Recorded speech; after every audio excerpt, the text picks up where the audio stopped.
उनका जनाब चलता है नज़म, उस सब के सरबराह तुम खुद और तुम्हारा बाप है। और हमसे तवक्को करते हैं कि कहीं सीट एडजस्टमेंट हो जाएगी।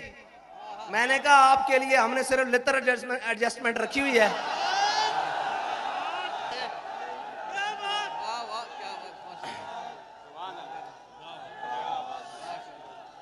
भाई इसलिए कि सीट, और मेरी बात सुनो, ताली नहीं मारनी, वो हमने नारा लगाना है जिससे इनके जिगर पिघलते हैं।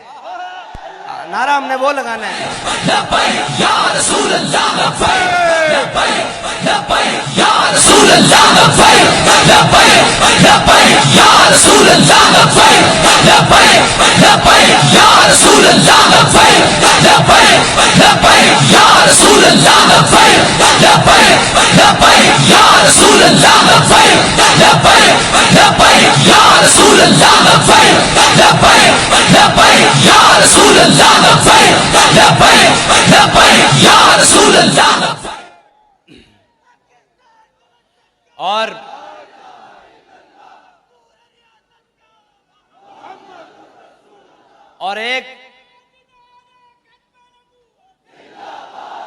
और एक मुनाफिक आजम जलील आजम साहब को आजकल अमर बिल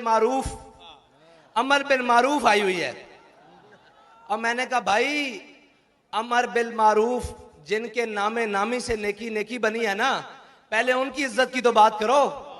अमर बिल मारूफ तो बाद में है, पहले जिनकी वजह से हमें दीन मिला है, नेकी मिली है, राय हिदायत मिली है, पहले उनके नाम की तो बात करो। ये दो नंबरियां नहीं चल सकती। और काश कि वो वक्त तुमने ना खोया होता। तुम्हें आना तो मैदान में ही पड़ा है ना। हम तुम्हें कहते थे ये कुर्सी 4 दिन की है, आना तुमने कौम में ही है और तुम्हें लगाना मैदान ही पड़ेगा। काश के ये मैदान तुमने हुजूर की नामूस के लिए लगाया होता। काश के ये बयान तुमने हुजूर से ही दुआ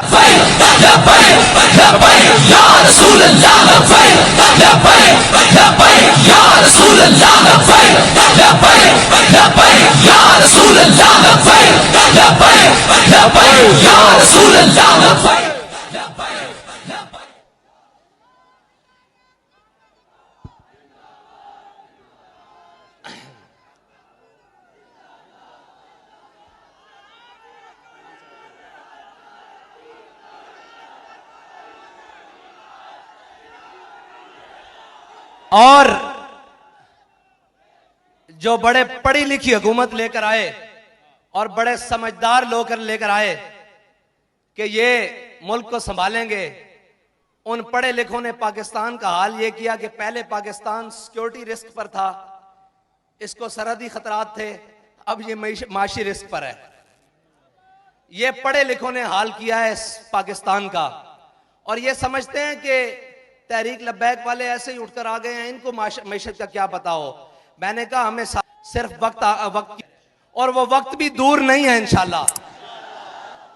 मैशत दुरुस्त करना पढ़े लिखों का काम है ही नहीं, मैशत दुरुस्त करना डंडे वालों का काम है। अगर पढ़े लिखों का काम हो गए तो आज जहांगीर तरीन साहब को सामने बिठा लो, वो कहेंगे सबसे ईमानदार मैं हूं। आज अलीम खान को सामने बिठाओ, सबसे ईमानदार वो है। सारों को छोड़ो, सबसे बड़े डाकू जरदारी को बिठा लो। अच्छा, उससे बड़ा चोर बाहर से इंपोर्ट करके बुला लो, नवाज शरीफ, उसको बिठा लो। वो कहेगा मुझसे दयानतदार कोई नहीं है।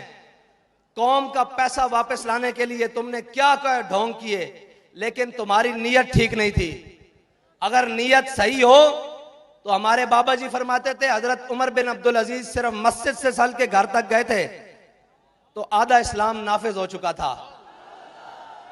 तुमने कहा था मैं आते ही गवर्नर हाउस की दीवारें गिराकर इसको यूनिवर्सिटी बना दूंगा। हमारा यह दावा नहीं है कि हम गवर्नर हाउस गिराकर उसको यूनिवर्सिटी बनाएंगे। हमारा दावा यह है कि हमारा गवर्नर हाउस में नहीं रहेगा। उसकी इमारत को जहां भी सरकारी इस्तेमाल की जरूरत पड़ी हम उसको करेंगे। हम बात वो करेंगे जिस पर अमल करके दिखाएं।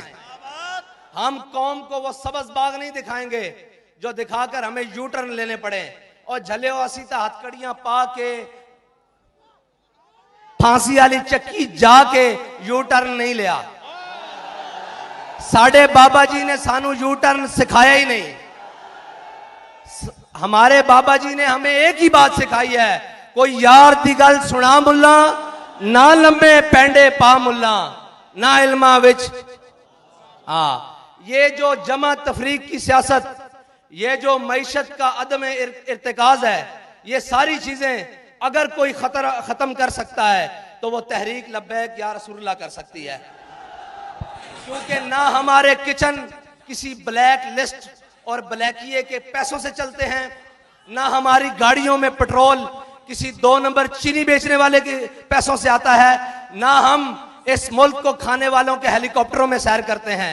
हमें जहां जरूरत पड़ी हम पैदल चल पड़ते हैं, जहां जरूरत पड़े साइकिल पे बैठ जाते हैं, जहां जरूरत हो गाड़ियों पे बैठ जाते हैं, जहां जरूरत हो जहाज पे भी बैठ जाएंगे, लेकिन कौम के लूटे हुए माल से नहीं। क्योंकि तुम इसलिए कुछ नहीं कर सकते इन चोरों के बारे में, इन महंगाई बढ़ाने वालों के बारे में, इनके बारे इसलिए कुछ नहीं कर सकते क्योंकि तुम्हारे किचन इनके पैसों से चलते हैं, तुम्हारी अयाशियां इनके पैसों पर मुनहसर हैं और तुम्हारी सारी चीजें इनके जनाब एटीएम कार्ड्स पर हैं। हमारा एटीएम एक ही है कि उन्हें जाना, उन्हें जाना, उन्हें जाना, ना रखा गैर से काम। तो कराची वालों, बाबा जी हमें एक बात बता गए हैं कि चलने में बरकत है, जब तक चलते रहो आती रहेगी, और जितना तेज चलोगे, जितनी लगन से चलोगे, जितने इखलास से चलोगे, तुम्हारी मंजिल उतनी करीब होगी। लेकिन एक बात याद रखना मेरी, और वो बात को कान खोल कर सुन लेना कि तुम्हारा दुश्मन, तुम्हारा रकीब, तुम्हारा हासिद तुम्हें जेलों में लेकर जाकर तुम्हारा कुछ नहीं बिगाड़ सका, तुम्हें शहीद कर कर, तुम्हें जख्मी कर कर तुम्हारा कुछ नहीं बिगाड़ सका। अब वो तुम्हारी सफों में दरारें पैदा करने की कोशिश कर रहा है। अपने हाथ दूसरे भाई के हाथ में ऐसे थाम लो। ओहदों की क्या बात है यार, मैं अभी तुम्हारे साथ नीचे खड़ा हो जाता हूं।